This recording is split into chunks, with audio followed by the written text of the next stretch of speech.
In a world that moves too fast, this is your invitation to pause, to explore the space between thought and wonder, where science meets story and emotion meets insight. Here, curiosity is more than a question. It's a way of being. You found your corner of calm and contemplation. This is nerdy psychology.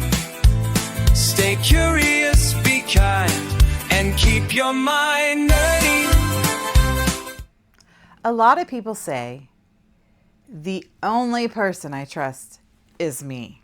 And usually that sentence didn't come from arrogance.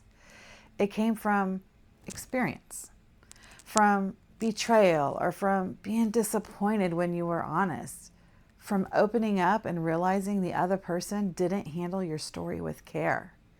So today, we're not talking about blind trust.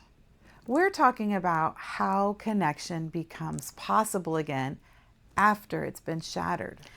Hi nerds, if you're new here, I'm Dr. Angel, a mental health professional and the creator of Nerdy Psychology, where we talk about mental health with depth, compassion, and real life application. This month, our Food for Thought Fridays are inspired by Brené Brown's book, Atlas of the Heart. Today, we're focusing on the emotions that create connection and why they feel risky, especially after hurt. Last week, we talked about shame and that emotion that disconnects us and convinces us to go hide. So it makes sense that after shame, betrayal, or trauma, people often swing to the opposite extreme. I don't need anyone. I'll just handle things myself. And depending on people only leads me to disappointments. Those responses aren't weakness. That's self-protection.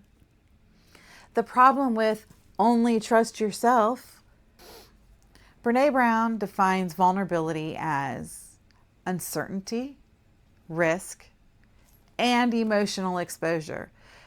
But here's the part I want to add. Vulnerability is not all or nothing. Vulnerability is not telling your deepest wounds to unsafe people, or ignoring red flags, or forcing closeness before trust has built. Vulnerability is graduated. It has levels. Many people who've been betrayed fall into one of two patterns: oversharing quickly to test people, or sharing nothing at all to stay safe. Both come from the same place. I don't know how to let people in without getting hurt. And healthy vulnerability lives somewhere in the middle. So here's a simple way to think about trust after betrayal. Step 1, observe before you expose. Trust starts with watching. Do they listen without minimizing? Do they respect my boundaries? Do their words and actions match? No sharing is required yet.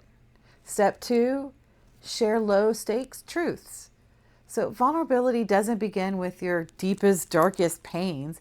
It begins with opinions, preferences, mild disappointments, small needs. See how these things are handled first. And step 3, increase the depth gradually. Trust is built when someone consistently responds with empathy and support, and they maintain confidentiality and takes responsibility when they make mistakes. Depth follows behavior, not promises. Depth follows behavior, not promises. A lot of people say, I don't trust people because I don't want to need anybody. And that fear makes complete sense. But here's the reframe. Needing others isn't the problem. Needing the wrong people is the problem. And healthy connection allows for interdependence, not dependence. Brené Brown reminds us, true belonging doesn't require us to change who we are. It requires us to be who we are. After betrayal, many people learn how to fit in to stay safe, to be agreeable. Don't ask for too much. Don't rock the boat. Don't be needy. But belonging requires something different. Safety without performance. Emotions connected to connection often show up as longing, hope, fear, uncertainty.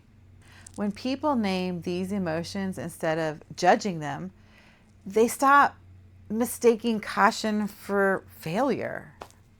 Choosing how much to share and with whom is discernment, not secrecy. And discernment says, I'm allowed to pace myself.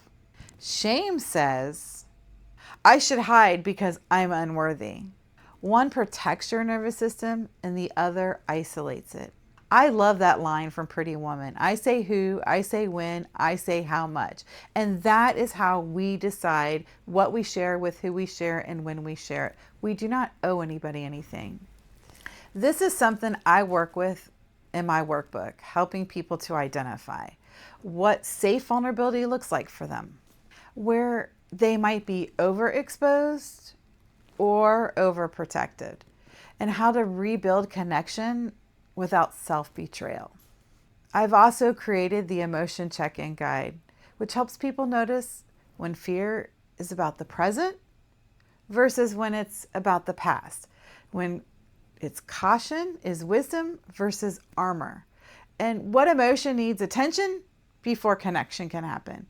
And I'll link that in the description below. So here's your food for thought for the week. Instead of asking, can I trust anyone? Try asking, who has shown me they can handle this level of truth? Trust doesn't return all at once. It returns in layers. If this episode resonated with you, hit the like and please subscribe to the channel for more Food for Thought Fridays. And I invite you to reflect in the comments, if you would like, what helps you feel safer opening up to someone. Next Friday, we're going to talk about emotions that signal growth, fear, courage, hope, and self-compassion, and why discomfort often means healing is actually happening. But until then, be curious, stay kind, and keep your mind nerdy. That's a wrap. See you next week. You found your corner of calm and contemplation. This is nerdy psychology.